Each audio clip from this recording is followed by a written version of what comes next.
सहदुय्यम निबंधक कार्यालयामध्ये बायोमेट्रिक प्रणालीच नाही, कर्मचाऱ्यांसाठी आओ जाओ घर तुम्हारा. सहदुय्यम निबंधक कार्यालय शहरामध्ये सध्या चर्चेचा विषय बनलेला आहे. शासकीय नियमानुसार कुठलीही शासकीय कार्यालय हे सकाळी 10 वाजेपासून सायंकाळी 5:30 वाजेपर्यंत उघडे असणे अपेक्षित असते. सहदुय्यम निबंधक कार्यालय हे सुद्धा यामध्ये अपवाद नाही, परंतु या कार्यालयाने आपली वेगळीच नियमावली बनवलेली दिसते. आज रोजी वैजापूर टीव्हीने याची खात्री करण्याकरता गेली असता संबंधित कार्यालयामध्ये 10:41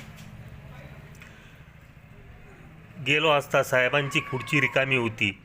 साहेब त्यावर विराजमान झालेले नव्हते, तर संबंधित एका कर्मचाऱ्याला विचारले असता त्यांनी सांगितले की थोडे थांबा, साहेब येतीलच. व बायोमेट्रिक प्रणालीबद्दल विचारणा केली असता माहिती मिळाली की ही प्रणाली बसविण्यात आलेलीच नाही. महाराष्ट्र शासन विभागाने बायोमेट्रिक हजेरी पुन्हा अनिवार्य केली आहे, ज्यात कर्मचाऱ्यांना कामावर येताना व जाताना प्रणालीवर नोंद करणे आवश्यक आहे. यामुळे कर्मचाऱ्यांची उपस्थिती ऑनलाईन व अचूक नोंदविली जाते, ज्यामुळे उशिरा येणे, गैरहजर असणे तसेच कामाची अनियमितता नोंदविली जाते.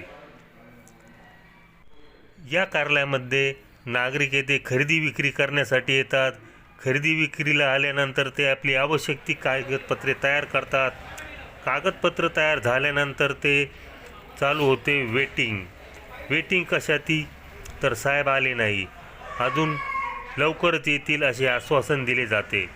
जोपर्यंत अधिकारी येऊन आपल्या खुर्चीवर बसत नाही तोपर्यंत खरेदी विक्रीचे व्यवहार होणार नाही. त्यामुळे नागरिकांना बराच वेळ वेटिंग करावी लागते. तसेच मानसिक त्रास व वेळेचा अपव्ययही सहन करावा लागतो. या प्रकाराला आओ जाओ घर तुम्हारा ही युक्ती अगदी परफेक्ट बसते.